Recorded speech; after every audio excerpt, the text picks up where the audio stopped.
Bine ai venit într-un loc unde iarna nu este doar un anotimp, este o lege a vieții. Astăzi te duc în Laponia, tărâmul frigului etern, al magiei și al celor mai uimitoare povești din natură.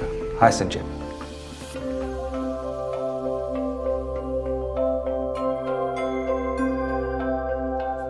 Aici, iarna cade peste lume ca o tăcere uriașă. Zăpada nu acoperă doar pământul, acoperă sunetele, culorile, grija și graba omului. Totul devine mai lent, mai rece și mai adevărat.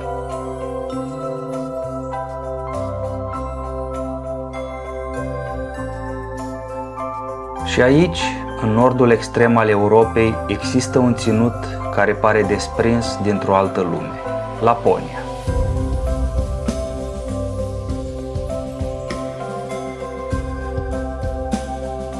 Mulți îi spun Laponia, dar dincolo de acest nume modern există un ținut mai vechi, mai profund, cunoscut drept Sapmi, patria tradițională a poporului Sami.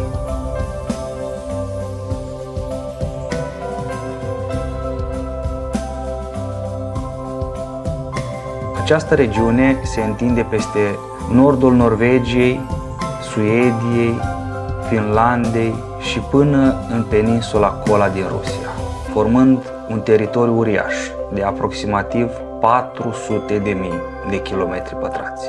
Aici, iarna nu este un decor, este condiția de existență.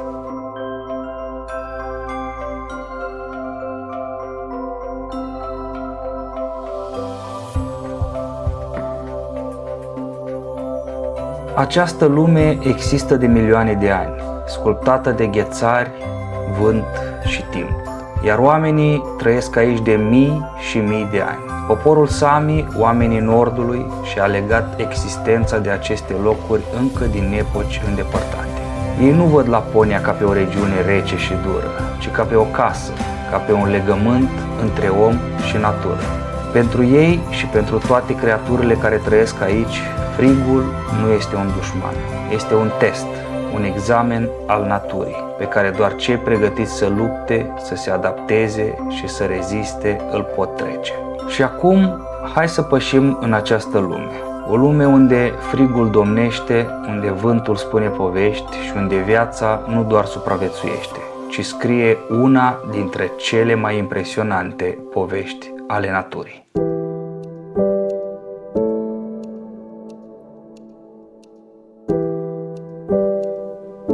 Există locuri pe pământ unde iarna nu este doar un capitol, este întreaga carte.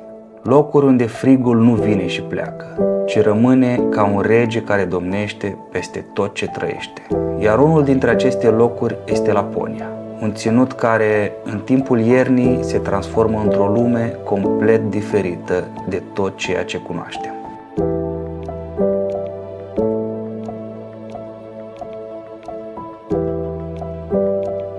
Aici, lumina nu seamănă cu lumina noastră. Zilele sunt scurte, iar uneori soarele aproape că nu mai urcă pe cer. Nopțile devin lungi, liniștite și parcă nu se mai termină niciodată. Iar peste acest întuneric rece, natura desenează cea mai spectaculoasă magie pe care o poate crea: aurora boreală.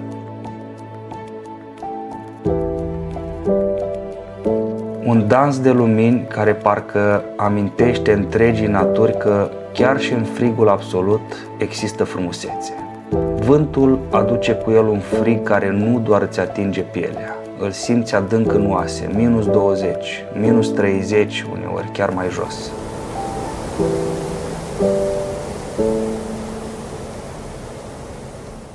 Dar în acest ger înghețat, viața nu dispare. Dimpotrivă, își schimbă forma, își schimbă ritmul, își schimbă legile. Totul se adaptează, totul învață să supraviețuiască.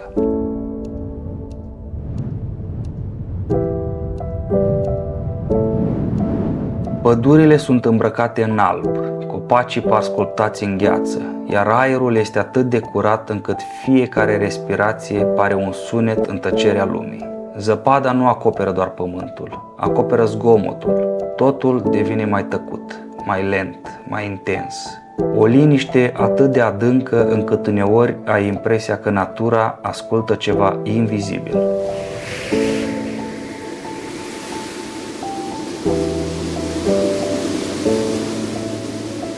Dar liniștea din Laponia nu înseamnă liniște adevărată. Sub acest covor de zăpadă groasă, în întunericul alb al iernii, viața pulsează. Există lupte invizibile, căutări disperate de hrană, strategii de supraviețuire, frică, curaj și rezistență. Pentru că aici iarna este un examen, un test dur și neiertător, pe care doar cei pregătiți îl trec.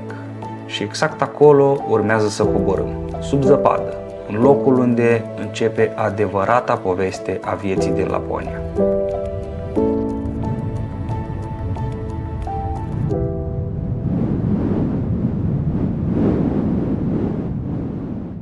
Sub covorul alb, care pare liniștit și perfect, există o altă lume. O lume pe care ochiul nostru nu o vede, dar fără de care Laponia nu ar putea exista. Este o lume caldă, vie, agitată, o lume ascunsă chiar sub picioarele noastre. Această lume se numește zona subniveană, un spațiu mic, format între pământ și stratul gros de zăpadă. Aici, temperatura rămâne surprinzător de stabilă, uneori apropiată de 0 grade, chiar și atunci când la suprafață sunt minus 30 de grade Celsius. Zăpada nu este doar frig, este o pătură uriașă care izolează și protejează viața, iar în această lume trăiesc micile creaturi care duc pe umeri întregul echilibru al naturii, rozătoarele.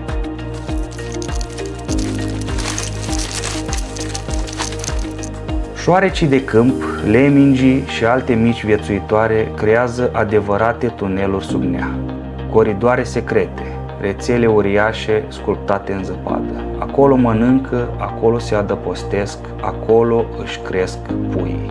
Pentru ele, aceasta este orașul lor.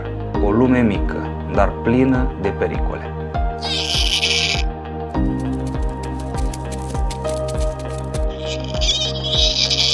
Dar în lumea subniveană nu există liniște adevărată. Fiecare mișcare, fiecare zgârietură, fiecare sunet mărunt poate însemna viață sau moarte.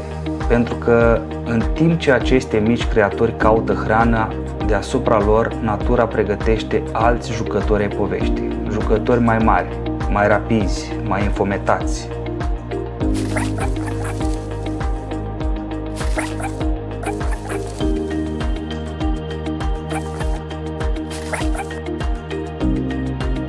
Uneori vântul se oprește pentru câteva clipe, totul pare perfect, dar sub zăpadă inimile bat repede. Ele știu, simt că nimeni nu este niciodată complet în siguranță, pentru că aici, în Laponia, până și liniștea are prădătorii ei.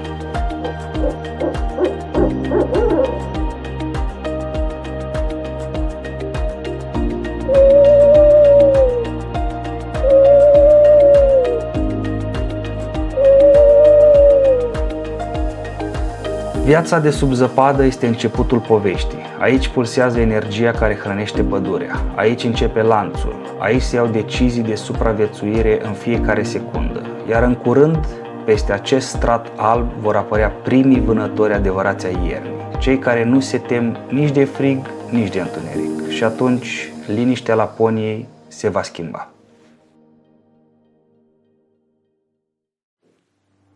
Deasupra acestei lumi ascunse sub zăpadă, cerul nu este niciodată cu adevărat gol. Chiar și atunci când pare liniștit, chiar și când nu vezi nimic, cineva urmărește, cineva ascultă, cineva așteaptă momentul perfect.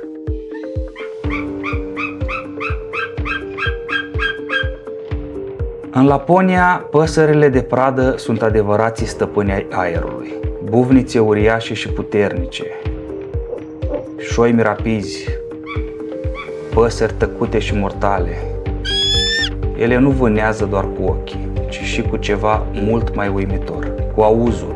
Unele pot detecta un șoarece care se mișcă sub zăpadă doar după zgomotul foarte slab pe care îl face. Pentru noi ar fi tăcere, pentru ele este o hartă vie. Una dintre cele mai impresionante este bufnița uriașă de nord și rudele ei. Are aripi mari, o siluetă impunătoare și un zbor aproape imposibil de auzit. Penajul ei este construit în așa fel încât aerul trece printre pene fără să creeze zgomot. Zboară ca o umbră, ca un secret, ca o fantomă care se apropie fără ca lumea să știe. Într-o clipă totul se schimbă, penele mari se strâng, corpul se lasă spre pământ, iar din cer tăcerea se transformă în atac. Unele bufnițe pot trece prin zăpadă adâncă și pot scoate la suprafață prada, chiar dacă nu au văzut-o niciodată. Dar au simțit-o, au auzit-o. Asta înseamnă perfecțiune construită de natură în mii de ani.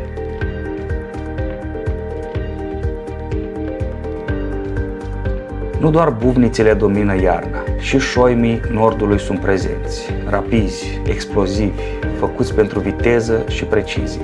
Într-o lume în care fiecare calorie contează, nu există loc pentru greșeală. O lovitură reușită înseamnă mâncare, o clipă de ezitare înseamnă foame. Și aici, foamea nu este doar disconfort, este dușmanul final.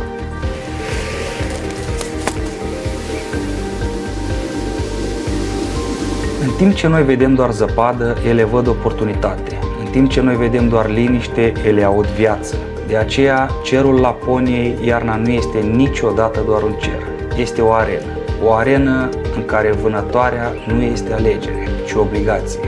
Curând însă, pe scena iernii vor intra alți prădători. Nu din aer, nu din tăcere, ci de pe pământ.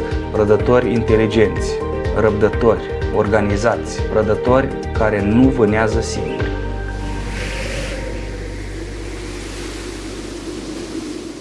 În Laponia, nu doar cerul și aerul vânează. Există un prădător care pare că aparține acestei ierni mai mult decât orice alt animal. Un prădător care nu aleargă cu furie, ci cu eleganță. Nu sperie, dar nici nu iartă. Este vulpea.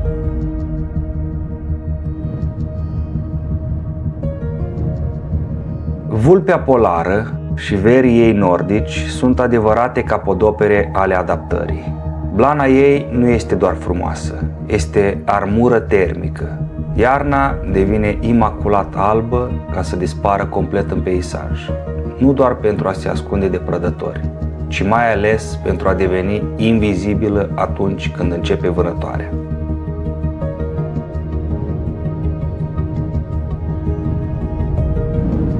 Dar adevărata ei armă nu este doar culoarea, este inteligența.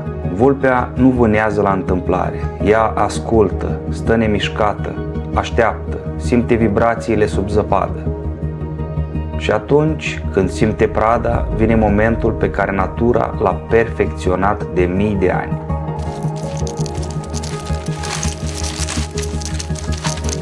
Într-o clipă, corpul ei se arcuiește și se aruncă direct în zăpadă. Este unul dintre cele mai uimitoare gesturi din natură, saltul vulpii. Uneori sare peste 1 metru în aer, apoi intră ca o săgeată în stratul de nea. Și de multe ori iese cu prada în gură. Totul în câteva secunde. Un dans între instinct, precizie și experiență. Și totuși, viața vulpii nu este ușoară. Frigul este neiertător, hrana nu este garantată, lupii îi pot fura prada, păsările mari o pot urmări, iar fiecare pas greșit înseamnă energie pierdută, energie prețioasă pe care nu o poate recupera ușor. Pentru că aici, iarna nu iartă pe nimeni.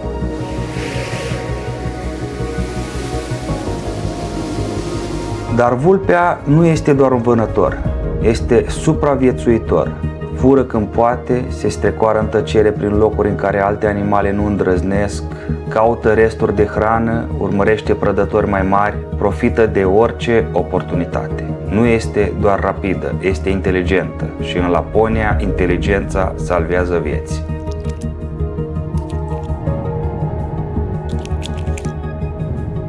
Uneori, noaptea se lasă peste pădure și vântul începe să urle. Zăpada acoperă totul. Lumea pare goală. dar undeva, printre umbre și fulgi, o vulpe continuă să se miște, cu răbdare, cu instinct, cu speranță, pentru că aici cei care renunță dispar.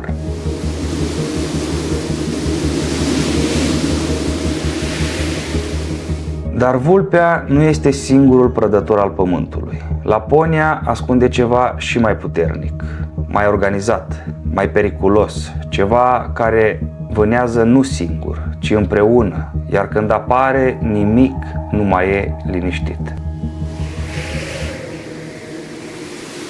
În momentul în care liniștea Laponiei pare stabilă, în pădure începe să se audă altceva. Nu e vânt, nu e zăpadă care cade din copaci.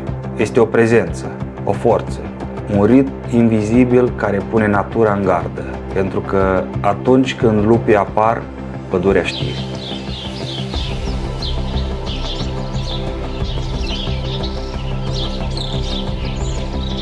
Lupul nu este doar un prădător, este strategie, este disciplină, este inteligență pură, transformată în supraviețuire. Nu vânează la întâmplare, nu aleargă fără sens, fiecare mișcare are un scop, fiecare membru al haitei știe ce are de făcut. Aici, forța nu stă în dinți, ci în echipă.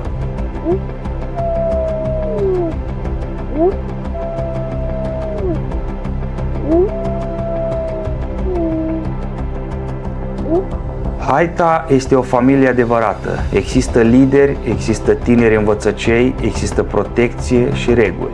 Cei mai puternici nu mănâncă primii doar pentru că pot, ci pentru că trebuie să fie în formă ca să conducă. Cei mai mici învață, observă, repetă. Nimeni nu este inutil. Nimeni nu este lipsit de rol. În frigul extrem, doar ordinea poate ține viața în picioare.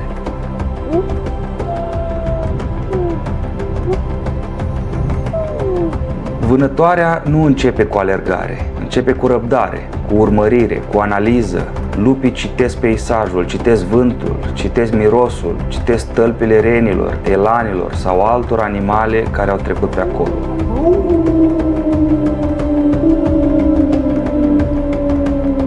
Și dacă un animal este slăbit, știu dacă unul este rănit, știu pe cine să aleagă, nu au voie să greșească.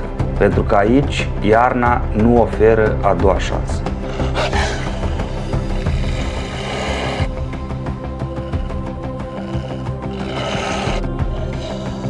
Într-un final, haita începe să se miște. Nu toți aleargă. Unii flanchează, alții presează, alții taie calea. Totul seamănă mai mult cu o strategie de luptă decât cu instinct animal. Iar când prada încearcă să fugă, pădurea se transformă într-o scenă de tensiune maximă.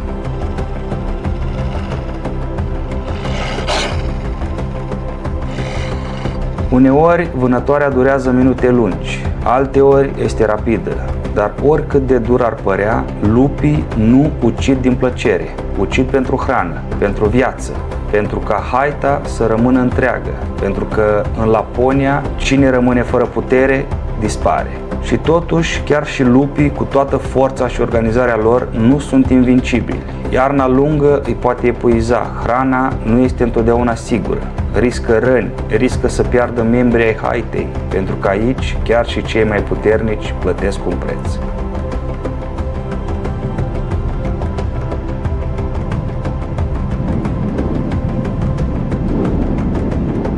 Și totuși, poate tocmai de aceea, lupul este una dintre cele mai respectate creaturi ale Nordului. Puternic, disciplinat, loial, inteligent, un simbol al rezistenței într-o lume care nu iartă greșeala. Iar acolo unde lupii trec, natura se schimbă, echilibrul se rescrie, iar povestea Laponiei merge mai departe.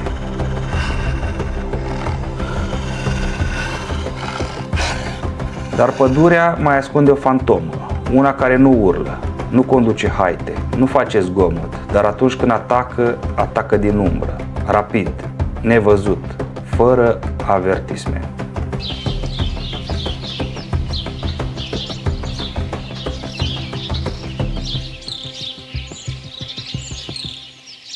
Dacă lupul este forța organizată a pădurii, râsul este umbra ei. Nu conduce haite, nu urlă, nu avertizează, nu face zgomot. Există și atât. Și când există, pădurea nu știe, până nu e prea târziu.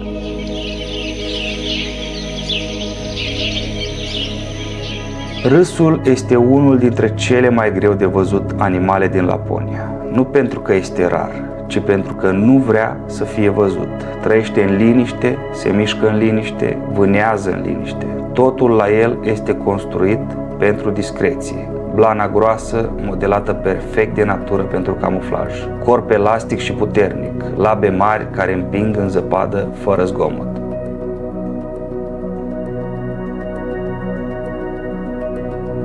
Ochii lui pot vedea în întuneric acolo unde noi nu am distinge nici măcar contururile.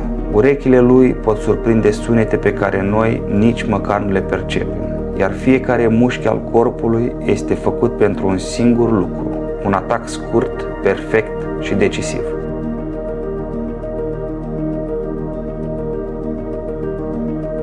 Râsul nu urmărește la nesfârșit, nu aleargă inutil, nu irosește energie. El alege momentul, stă nemișcat, analizează, se apropie încet și când prada intră exact în locul perfect, natura își arată din nou precizia brutal de frumoasă.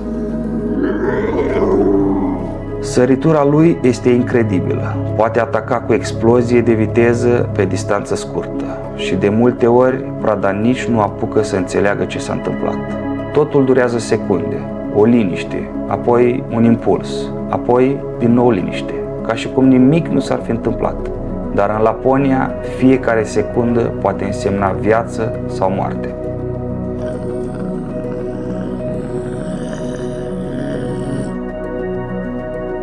Râsul nu se luptă cu haite, nu se confruntă spectaculos. El este specialul, solitarul, artistul întunericului. Un vânător elegant, precis și rece. Un animal care poate trăi nevăzut ani întregi, în aceeași pădure în care oamenii trec zilnic, fără ca cineva să știe că el este acolo. Și totuși, chiar și pentru el, iarna este grea. Gerul îi fură energie, zăpada adâncă îi îngreunează pașii, hrana nu este sigură, uneori poate trece zile fără succes. Pentru că aici, în Laponia, nimeni nu scapă de legea frigului, nici măcar fantomele.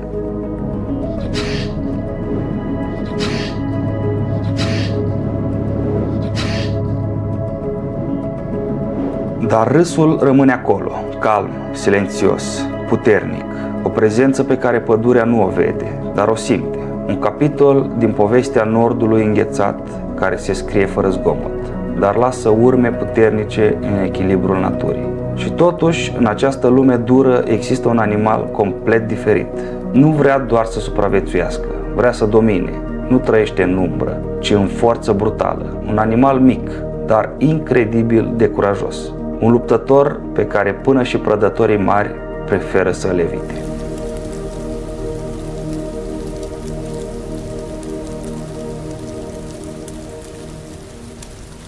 În Nordul înghețat există un animal care nu impresionează prin dimensiune, dar impune respect prin curaj. Un animal care nu știe ce înseamnă frica. Un luptător născut în ger, cu un caracter pe care nici frigul, nici foamea, nici prădătorii mari nu îl pot îndoi. Acesta este glotonul, unul dintre cele mai dure animale din Laponia. Glotonul nu este mare, nu arată amenințător la prima vedere, dar fiecare mușchi al corpului lui este făcut pentru putere. Fiecare pas este hotărât, fiecare decizie este directă, este rezistent, rapid pentru dimensiunea lui și mai ales incredibil de curajos. Un animal care nu se retrage ușor, chiar și atunci când în fața lui se află prădători mult mai mari. Este oportunist și inteligent, urmărește alte animale, profită de orice ocazie. Dacă un lup, o vulpe sau chiar o pasăre de pradă lasă hrana în urmă, glutonul apare. Nu cere voie, nu negociază, pur și simplu ia ceea ce are nevoie. De multe ori, ceilalți renunță, pentru că în fața lui, chiar și animalele mai mari înțeleg că uneori este mai bine să plece.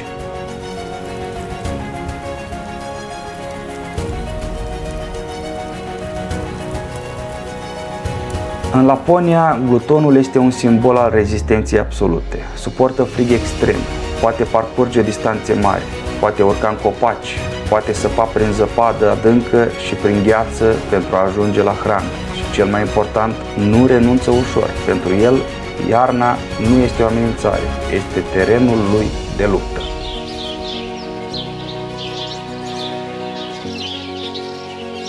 Uneori, natura creează animale care nu sunt cele mai rapide, nici cele mai mari, nici cele mai elegante, dar sunt imposibil de ignorat. Glutonul este unul dintre ele, un caracter, o forță care nu are nevoie de dimensiuni ca să fie respectată.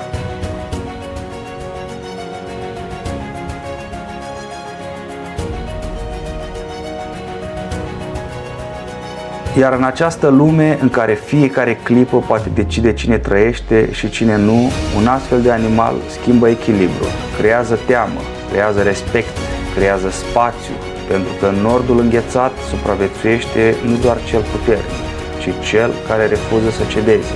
Dar în Laponia există și animale care nu au fost create doar pentru luptă. Există ființe care nu apar ca simbol al furiei, ci al tradiției, al legendei, al legăturii unice dintre oameni și natură. Animale care nu sunt doar supraviețuitori, ci parte din sufletul Nordului.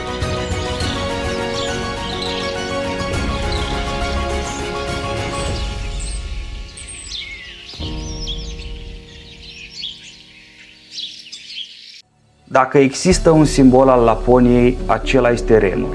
Un animal care nu este doar parte din natură, ci parte din poveste, parte din tradiție, parte din inimile oamenilor care trăiesc aici. Când vezi un ren în mijlocul iernii, parcă nu vezi doar un animal, vezi însăși esența Nordului.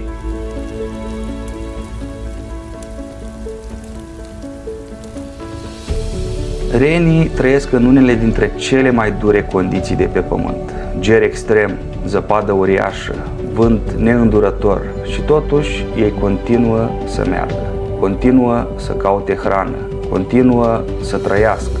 Blana lor groasă îi protejează, iar corpul lor este construit pentru rezistență, nu pentru lux. Fiecare mușchi, fiecare tendon, fiecare pas este făcut pentru supraviețuire. Unul dintre cele mai uimitoare lucruri la ei este modul în care își găsesc hrana. Sub zăpadă, sub gheață, sub straturile reci ale iernii. Renii pot descoperi lichenii de care depind. Dau la o parte zăpada cu copitele, sapă, caută, uneori parcă luptă cu iarna însăși și de cele mai multe ori câștigă.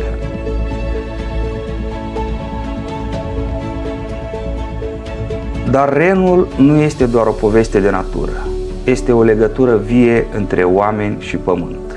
Poporul Sami, oamenii Nordului, trăiește alături de ei de mii de ani. Renii nu sunt doar animale, sunt familie, cultură, tradiție, identitate. Îi ajută să supraviețuiască, dar în același timp îi învață respectul pentru natură. Pentru ei, fiecare ren este o viață prețioasă, nu un obiect. Iarna, când nopțile sunt lungi și tăcerea pare infinită, renii continuă să se miște în turme mari, împreună, aproape ca o mare de viață care se deplasează într-o lume înghețată.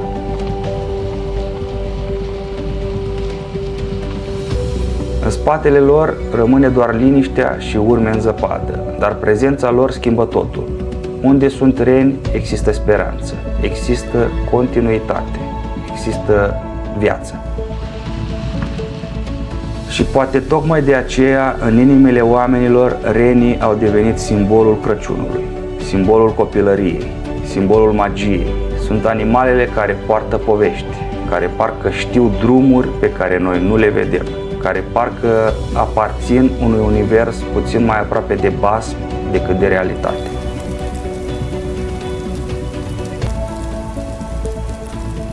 Dar chiar și pentru ei, iarna nu este blândă.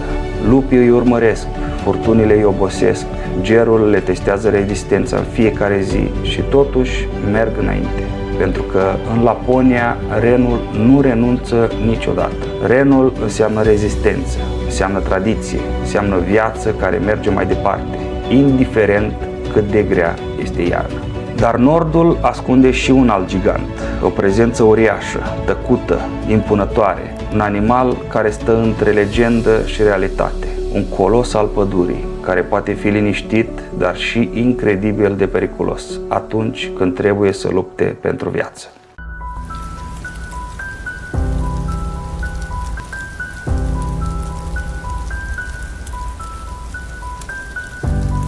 În Nordul înghețat, printre copacii tăcuți și umbrele reci, există un animal care nu are nevoie să se ascundă, nu are nevoie să sperie, nu are nevoie să dovedească nimic. Prezența lui este suficientă. Este gigantul pădurilor. Este elanul.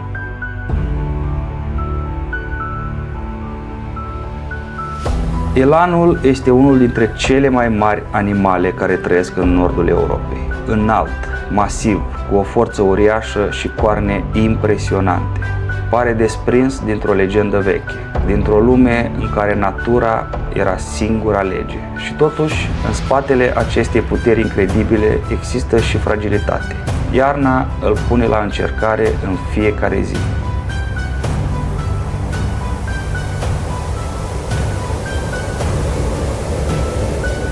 Zăpada adâncă îi îngreunează pașii, hrana este greu de găsit. Elanul trebuie să caute crengi, scoarță, vegetație rară, orice îi poate oferi energie. Fiecare pas în frigul extrem costă. Fiecare alegere contează. Într-o lume în care temperaturile coboară mult sub zero, chiar și un gigant poate simți cât de mic devine în fața iernii.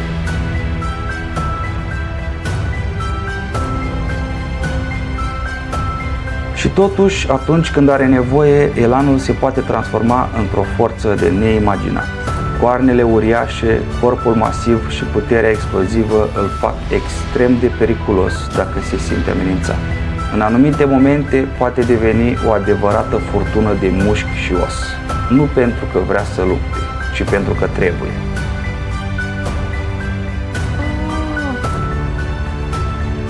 Prădători precum lupii pot încerca uneori să testeze un elan, dar atacul asupra unui animal atât de masiv este o decizie riscantă. Greșeala poate însemna răni grave sau chiar moarte pentru prădător. De aceea, în pădure, elanul este privit cu respect, nu doar de oameni, ci și de celelalte animale.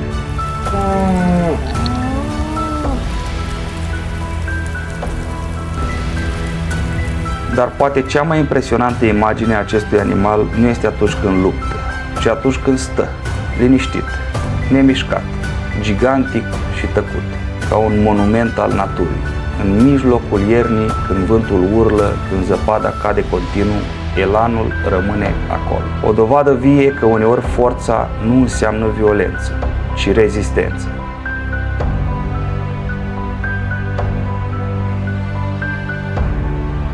Și totuși, chiar și acest colos depinde de echilibrul naturii. Depinde de pădure, depinde de hrană, depinde de liniștea acestei lumi. Pentru că în Laponia nu există animale invincibile. Există doar animale care luptă, în fiecare zi. Iar în nord există momente în care nici măcar cei mai puternici, nici cei mai rapizi, nici cei mai curajoși nu mai contează. Există perioade în care natura își arată adevărata putere, când frigul devine armă, când iarna devine luptă totală, când până și giganții pădurii sunt puși la încercare.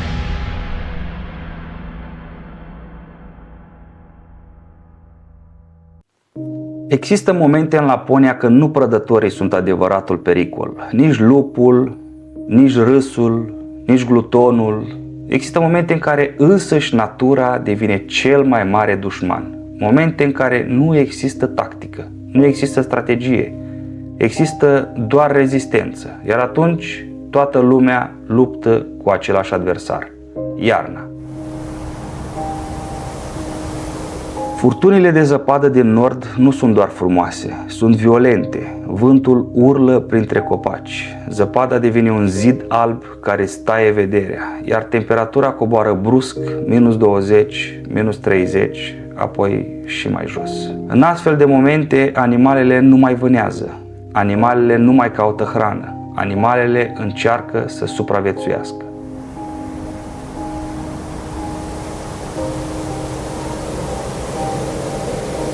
Reni obosiți, lupte epuizante, vulpi care își strâng corpul mic pentru a pierde cât mai puțină căldură, păsări care caută locuri ferite, glutonul care caută orice urmă de hrană, elanul care rezistă în liniște, toți devin egali în fața gerului.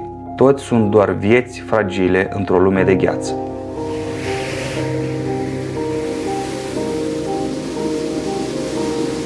Gerul nu iartă, el nu simte milă, el nu înțelege, el doar există și uneori chiar și cei puternici cedează. În iarnă există învingători, dar există și pierderi. Natura nu cruță pe nimeni, nu pentru că este crudă, ci pentru că aceasta este legea ei.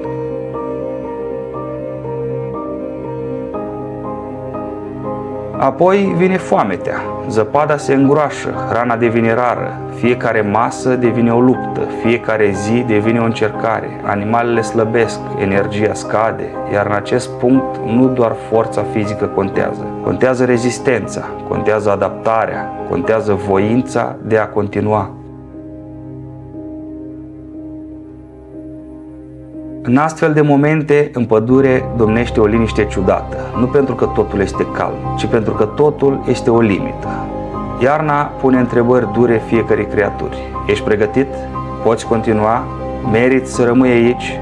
Iar răspunsul se dă în fiecare respirație, în fiecare pas, în fiecare decizie.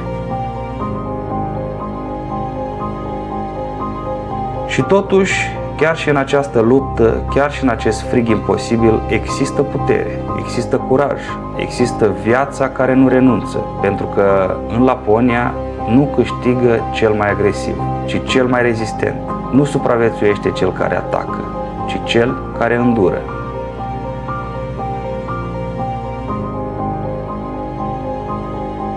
Și încet, după furtună, după ger, după luptă, natura începe să se liniștească.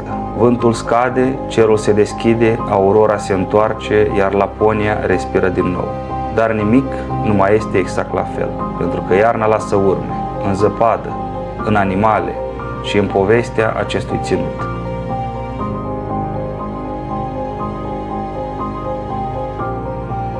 Acum, după toate aceste lupte, după toată această forță și suferință, merită să privim imaginea completă, să înțelegem echilibru, să vedem de ce această lume există așa cum este și cine reușește cu adevărat să rămână în picioare.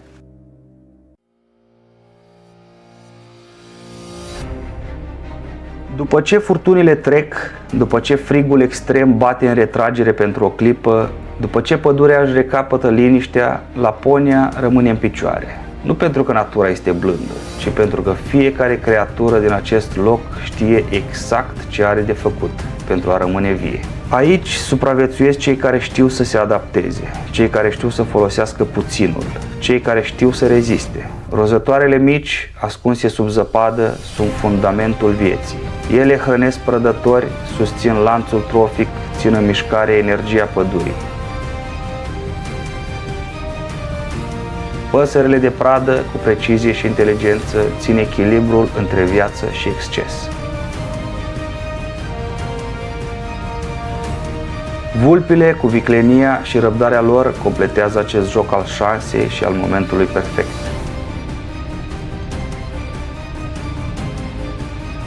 Lupii mențin ordinea, ei nu distrug, ei echilibrează, slăbesc turmele prea mari, elimină exemplarele bolnave, țin în viață sănătatea naturii.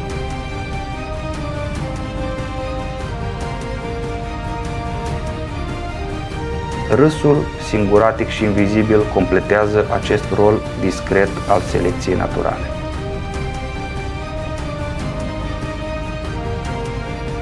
Glutonul, cu încăpățânarea lui de fier, ia ceea ce este irosit și transformă resturile în supraviețuire. Nimic nu se pierde, totul se transformă.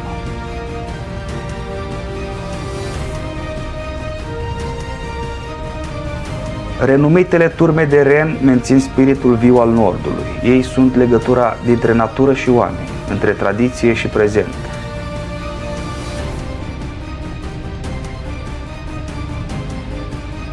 Iar uriașul elan rămâne o dovadă că și forța liniștită are locul ei în această lume. Toate aceste vieți aparent separate sunt de fapt părți ale aceleiași povești. Natura nu este crudă, natura este corectă. În Nord câștigă cel care știe să se pregătească, cel care știe să economisească energie, cel care știe că fiecare decizie contează și mai ales cel care nu renunță. Pentru că aici supraviețuirea nu este doar instinct, este caracter. Când privești Laponia din exterior, poate vezi doar zăpadă, frig și pustiu, dar când privești mai atent, vezi o lume profund vie, vezi luptă, vezi inteligență, vezi strategie, vezi speranță, o lume dură, dar frumoasă, o lume rece, dar plină de viață caldă, o lume în care fiecare animal învață aceeași lecție. Natura nu dăruiește nimic ușor, dar răsplătește pe cei care nu renunță. Și poate tocmai aici stă magia acestui loc, în echilibrul lui, în adevărul lui, în puterea de a rămâne viu, oricât de grea ar fi iarna. Pentru că Laponia nu este doar un loc pe hartă, este o lecție despre viață. Dar povestea nu se termină aici, pentru că orice poveste adevărată are nevoie de un final care nu doar explică, ci se simte. Un final care nu vorbește despre animale, ci despre noi. Despre ceea ce simțim atunci când privim această lume și înțelegem cât de fragilă și cât de puternică este viața.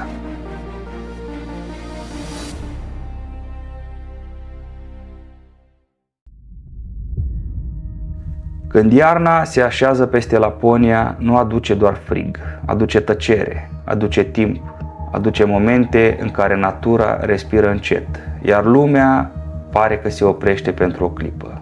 Și poate pentru prima dată reușim să vedem ce nu vedem în viața de zi cu zi, cât de fragilă este viața și cât de incredibil de puternică poate fi.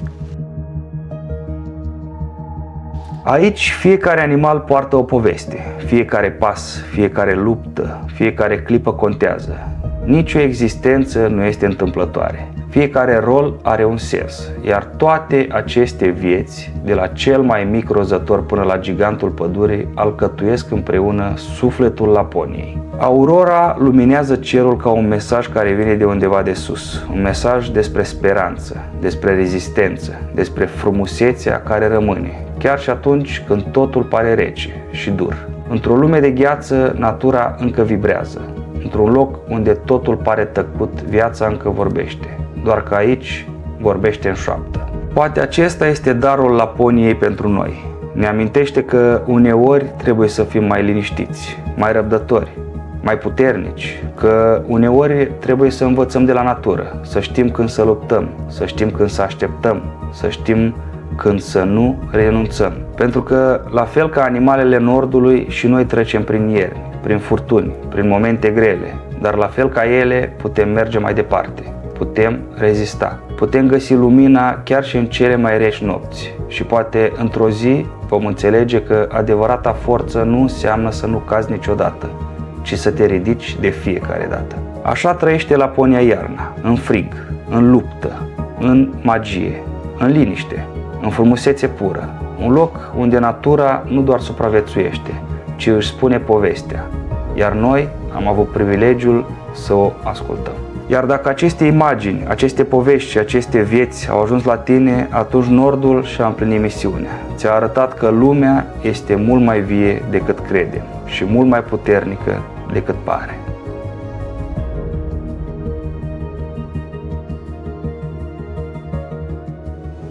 Aceasta este Laponia, locul unde frigul modelează viața, iar natura îți arată ce înseamnă să nu renunți. Dacă ți-a plăcut această călătorie, abonează-te și scrie-mi în comentarii care parte a poveștii te-a impresionat cel mai mult.